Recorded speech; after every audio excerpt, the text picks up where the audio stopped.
আমরা তার গ্রেপ্তার দাবি করি, এটা আমরা ছাড়ব না। কুকথা কাণ্ডে জাতীয় মহিলা কমিশনকে পাঠানো দ্বিতীয় অ্যাকশন টেকেন রিপোর্টে যেদিন অনুব্রত মণ্ডলকে কার্যত সার্টিফিকেট দিয়েছে বীরভূম পুলিশ, সেদিনই বীরভূমের সিউড়িতে দাঁড়িয়ে ফের অনুব্রত মণ্ডলকে গ্রেপ্তারির দাবি তুললেন শুভেন্দু অধিকারী।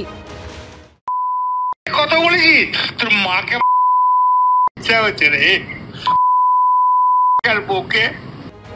বোলপুর থানার আইসিকে আক্রমণ করতে গিয়ে তার মা ও স্ত্রী সম্পর্কেও অশ্লীল মন্তব্য করেছেন অনুব্রত মণ্ডল। তারই প্রতিবাদে 9ই জুন বোলপুরের পর বৃহস্পতিবার সিউড়িতে নারী সম্মান যাত্রা করেন শুভেন্দু অধিকারী। অনুব্রত মণ্ডল রাজ্য সরকারের এসআরডি এর চেয়ারম্যান, মমতা ব্যানার্জির দক্ষিণ হস্ত।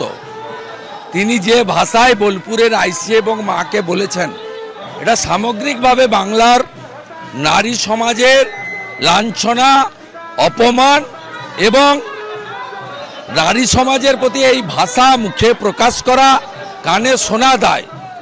তার বদলে তাকে পুরস্কৃত করা হয়েছে এবং তাকে সাপোর্ট করছেন রাজ্যের মন্ত্রীরা, মুখ্যমন্ত্রী। তাকে রাজ্য সরকারের সিকিউরিটি দিয়ে প্রোটেকশন দেওয়া হচ্ছে। আমরা তার গ্রেপ্তার দাবি করি। শুভেন্দু অধিকারী বলছেন যে বীরবা হাঁসদাকে আমার জুতার নিচে থাকে বীরবা হাঁসদা। আরে একজন মহিলা আমাদের ঘরের মেয়েকে বলছে জুতার নিচে থাকে, সে করছে নারী সম্মান যাত্রা। এটা কোনো কথা হলো? এসব ভেগধারী। মিছিল শেষে মঞ্চ থেকে অনুব্রত মণ্ডল ও কাজল শেখকে একযোগে নিশানা করেন শুভেন্দু অধিকারী। আমি তো ছুঁচো বলবো, কেষ্ট ছুঁচো আর কাজল ইঁদু। বিধানসভা ভোটের আগে অনুব্রত মণ্ডলের কুকথা নিয়ে সরগরম রাজ্য রাজনীতি। ভাস্কর মুখোপাধ্যায় ও কৃষ্ণেন্দু অধিকারীর রিপোর্ট, এবিপি আনন্দ।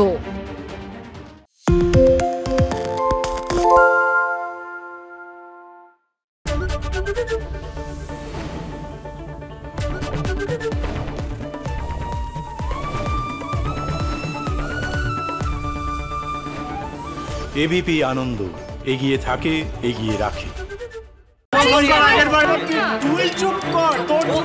বাংলা ঝামেলা চায় না, বাংলা খবর চায়।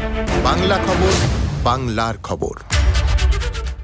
সত্য অন্তহীন, সত্যের খোঁজও তাই, সত্য সন্ধানে তাই আমরা অক্লান্ত, অকুতভয়। এবিপি আনন্দ নতুন ভাবনার প্রতীক, যা মনে মুক্ত, তথ্যে যুক্ত এবং যাবতীয় সীমানার বাঁধন থেকে মুক্ত। সীমা না শব্দটির মধ্যে লুকিয়ে আছে মানা শব্দটি, যেন চোখ রাঙানি এক অদৃশ্য বেড়াজাল, যা আটকে রাখে আমাদের এক ছোট্ট গণ্ডির মধ্যে। একমাত্র সঠিক খবরই গড়ে তুলবে এক মুক্ত সমাজ। সেই জগৎ গড়ার লক্ষ্যে কোনো সীমানার ঠুকুটি আমরা মানব না। এবিপি আনন্দ, এগিয়ে থাকে, এগিয়ে রাখে।